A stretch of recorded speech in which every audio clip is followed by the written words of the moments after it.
Awal tahun 2012 saya diundang ke Mesir dalam satu dialog dengan seluruh aktivis revolusi Mesir sebelum Pilpres, kira-kira 4 bulan sebelum Morsi jadi presiden. Yang hadir di situ adalah semua aktivis Mesir dari semua elemen. Sebagiannya itu ateis yang ada di situ. Ada Kristen, tapi ada juga yang nggak tahu. Pokoknya ateis lah. Omongan-omongannya itu semuanya menunjukkan dia tidak percaya agama dan dia stand secara vulgar. Saya waktu itu diminta menjelaskan proses transisi demokrasi di Indonesia. Tapi dari dialog itu, setelah dialog, kira-kira lebih dari 3 jam dialognya. Setelah ditutup, saya bilang sama penyelenggaranya ini dari Ikhwan Muslim. Saya bilang sama mereka waktu itu, saya pikir Anda akan terlibat dalam konflik sesama anak bangsa tidak kurang dari 20 tahun. Ini sebelum Pilpres. Anda akan terlibat dalam konflik panjang.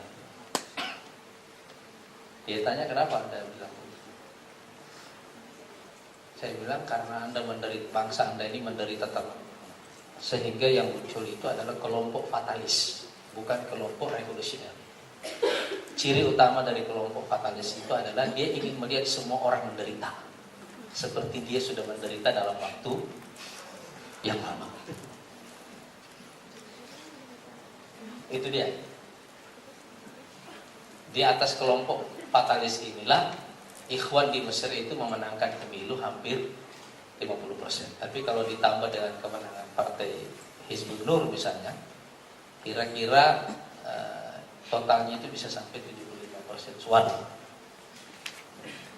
Saya umumnya memahami kondisi di kawasan ini di Timur Tengah karena sejak tahun 2005 itu keliling berceramah di semua tempat. Termasuk tahun 2005 saya ketemu dengan Mursi pertama kali, Presiden Mursi itu, waktu beliau masih jadi ketua fraksi. Saya ceramah di fraksinya waktu itu. Kesimpulan saya adalah, kritik saya kepada semua partai-partai Islam, bukan hanya di Indonesia, tapi di seluruh dunia itu adalah, mereka tidak bisa membedakan siapa yang mereka representasikan.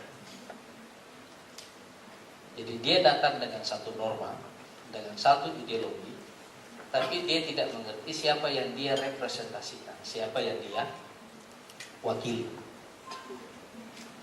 Ketika seseorang memimpin bangsa, apalagi seperti Indonesia yang majemuk seperti ini, kalau saya baca perdebatan antara Bung Karno dulu dengan Natsir misalnya, dari awal perbedaan fundamental antara Natsir dengan Soekarno itu adalah Soekarno datang dengan ide yang mewakili seluruh bangsa Indonesia, dan kelemahan partai Islam pada waktu itu adalah mereka mewakili diri mereka sendiri. Itu itu problem. PKS itu menurut saya melalui setidak-tidaknya 3 periode. 2 periode sudah kita lalui, 1 belum, persis seperti sejarah Indonesia juga. Yang pertama itu adalah integrasi. PKS ini tadinya kan dilabel sebagai kelompok tarbiyah, OTB, organisasi tanpa bentuk, iya kan, gerakan bawah tanah, dan macam-macam, ya kan. Akarnya pada NII atau Masyumi tidak jelas. Yang jelas ini partai kelompok ini tidak jelas akar sejarahnya di Indonesia. Jadi tahap pertama dari perjalanan kami ini, metamorfosis dari gerakan dakwah menjadi partai politik, itu adalah saya menyebutnya tahap integrasi. Mengintegrasikan kelompok ini dalam sistem politik nasional. Nah, yang kedua, setelah kita resmi menjadi satu kekuatan politik di Indonesia dan eksis, kita mulai bergerak ke tengah, menjadi bagian dari mainstream, bagian dari kekuatan arus utama. Itu sebabnya kita koalisi tahun 2004 dan tahun 2009. Seharusnya tahapan ketiga PKS itu adalah leading, Jadi dari integrasi ke mainstream ke leading. Tapi saya tidak tahu ini kapan bisa kejadiannya. Cuma PKS begitu ingin leading seperti ini, dia harus mengerti pertama kali mengalami semacam spektrum shift.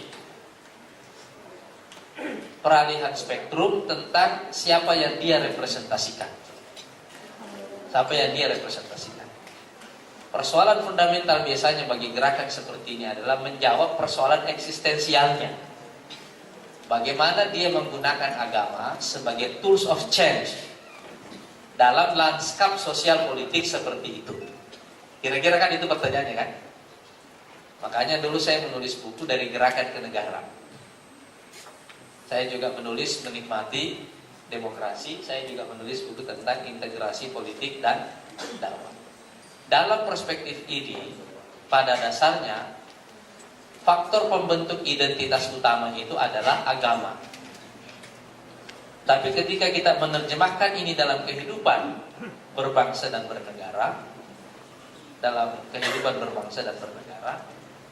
pada dasarnya yang kita perlukan itu adalah memasukkan konten agama ini dalam kehidupan kita secara substansial sedemikian rupa, supaya yang terbentuk itu adalah satu milieu lingkungan umum yang membuat orang merasa lebih dekat kepada agama. Kira-kira itu cara cara berpikirnya, sehingga misalnya di Aljazair, saya datang ke sana tahun 2005, saya diundang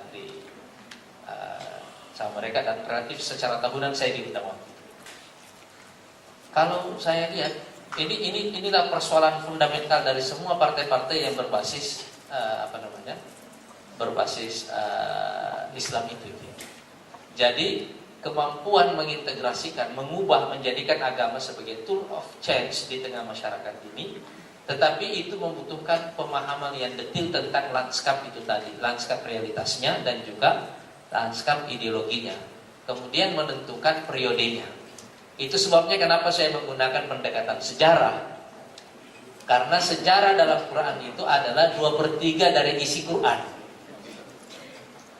2/3 dari isi Quran, sehingga ini perspektif seperti ini yang kita pakai, karena dengan cara inilah kita bisa mengetahui, melakukan pendekatan yang efektif dalam sistem demokrasi tentang bagaimana menggunakan agama sebagai tool of change, alat untuk melakukan perubahan di tengah masyarakat. Yang kedua tadi ini ada pertanyaan, saya kira ada kritik Pak Imam tadi ini tentang kritik kepada prosedur demokrasi ya, yang tampak seperti dalam pragmatisme. Tapi menurut saya begini Pak, prosedur demokrasi itu ruhnya itu adalah legitimasi. Bagaimana mendapatkan legitimasi? Misalnya menentukan calon pemimpin, ditetapkan di DPR atau pilkada langsung. Itu kan perbedaannya adalah di legitimasi. Masing-masing faktor legitimasi ini menentukan ongkosnya. Makin luas basis legitimasinya, makin mahal ongkosnya. Misalnya kalau rektor ditentukan oleh Mendikbud misalnya, kan perkaranya sederhana kan? Tapi kalau kita bilang kita mau pakai prosedur demokrasi di kampus, rektor harus dipilih oleh misalnya senat misalnya. Nah itu kan juga ada. Habis itu harus ada nominasi dulu, tidak boleh calon tunggal. Harus ada kampanye, akan ada pembentukan tim. Iya kan? Jadi makin luas basis legitimasinya, makin mahal ongkosnya. Makin besar kepercayaan orang, tetapi belum tentu juga nanti hasilnya bagus. Nah, jadi ini memang demokrasi itu punya masalah dalam hal prosedur dan substansi. Tapi menurut saya, substansi demokrasi dalam masyarakat itu tidak berhubungan dengan prosedur. Bukan karena prosedurnya bagus, maka hasilnya bagus. Enggak, sama sekali tidak. Substansi demokrasi di masyarakat itu lebih berhubungan dengan level of civilization dari masyarakat itu. Contohnya misalnya orang bilang, Lebih bagus pemilihannya dibikin di DPRD untuk gubernur atau untuk kabupaten kota, karena itu bisa meminimalisir konflik, iya kan? Saya bilang begini, kalau ada pilkada langsung, terus orang marah sama KPUD karena ada kecurangan dalam perhitungan suara, biasanya yang dibakar kantor KPUD, iya kan? Tapi kalau nanti pemilihannya di DPRD dan rakyat marah dengan DPRD yang memilih orang yang tidak mereka sukai, nanti yang dibakar kantor DPRD, iya kan? Kalau ada bupati yang sudah dipilih baik oleh KPUD ataupun oleh DPRD nanti, kalau kemudian tidak disukai oleh masyarakat, masyarakat membakar kantor bupati. Dalam 3 peristiwa ini sebenarnya ada satu kesamaan.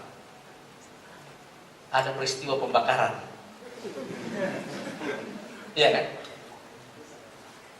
Jadi kantor KPUD dibakar atau DPRD dibakar atau kantor bupati dibakar. Saya dari Bima beberapa waktu yang lalu dan melihat lewat di kantor bupati yang kantor bupati yang dibakar. Jadi apa saja bisa dibakar hari ini kan? Rakyat yang membakarnya adalah juga rakyat yang sama. Mekanisme itu tidak menentukan hasil. Karena hasil ini lebih berhubungan dengan level of civilization, tingkat peradaban satu masyarakat. Itu sebabnya kenapa menurut saya cara pandang yang beyond politics itu diperlukan dalam melihat persoalan-persoalan sosial kita. Nah, kalau kita bicara ini adalah level of civilization, karena itu ini tadi ada pertanyaan banyak tentang agenda. Saya sengaja menunda pertanyaan ini karena saya ingin mensosialisasi terlebih dahulu ide tentang gelombang ketiganya. Kalau ini sudah merata, karena ini bukunya sedang dalam proses, insya Allah mudah-mudahan nanti mungkin Desember ya, kira-kira bukunya tentang gelombang ketiga ini terbit. Setelah itu saya akan menulis buku tentang agenda baru gelombang ketiga itu tadi. Nah, tapi bolehlah kita bocorkan sebagian di sini kan. Sepanjang, dan ini nanti terkait juga dengan nanti ekonomi ya, pandangan saya tentang dasarnya, tentang wealth creating yang menurut saya yang perlu kita bahas lebih dalam ke situ sebelum kita masuk ke kebijakan-kebijakan dasar ekonominya. Tetapi ini agak sama dengan pembangunan sosialnya. Saya termasuk yang percaya bahwa kita akan menikmati baik kemakmuran jangka panjang maupun keamanan dalam jangka panjang maupun kehidupan berbangsa yang berkualitas dalam jangka panjang manakala kita secara bersama-sama meningkatkan level of civilization itu tadi. Nah, level of civilization ini menurut saya yang paling penting itu faktor kunci utamanya itu ada 2. Keluarga dan sekolah. Dan kalau kita lihat sebenarnya, contohnya misalnya, kita tidak bisa marah kepada misalnya masyarakat kelompok orang-orang Tionghoa di Indonesia yang kita anggap menguasai ekonomi kita. Kalau terminologi, kosakata yang dipelajari oleh orang Tionghoa di rumahnya atau di sekolahnya, dan kosakata yang dipelajari oleh orang pribumi di sekolahnya itu berbeda. Kenapa orang Indonesia miskin? Salah satu penjelasannya yang paling sederhana itu penjelasan linguistik. Kata uang tidak pernah ada di kepalanya sejak dia lahir. Tidak diajarkan di rumah, tidak diajarkan di sekolah. Ide tentang harus menjadi kaya itu seperti itu. Coba Anda lihat misalnya pidato-pidato keagamaan yang muncul di TV. Sedikit sekali yang mendorong orang ke arah itu. Ya. Apa nilai-nilai yang disebarkan di rumah, di sekolah? Coba kita lihat kurikulum pendidikan kita. Apakah itu mendorong munculnya entrepreneurship misalnya? Saya kasih contoh misalnya, ini ada satu hadis. Saya punya seorang kawan dulu, dia mau bikin perusahaan properti. Nah, dia karena seorang aktivis pergerakan ini Pak Imam, dia bilang saya mau desain rumah yang Islami. Nah, rumah yang Islami itu, tapi masalahnya bagaimana caranya bangun rumah yang sangat Islami tapi murah. Nah, jadi dia bikin rumah tipenya yang sangat-sangat sederhana.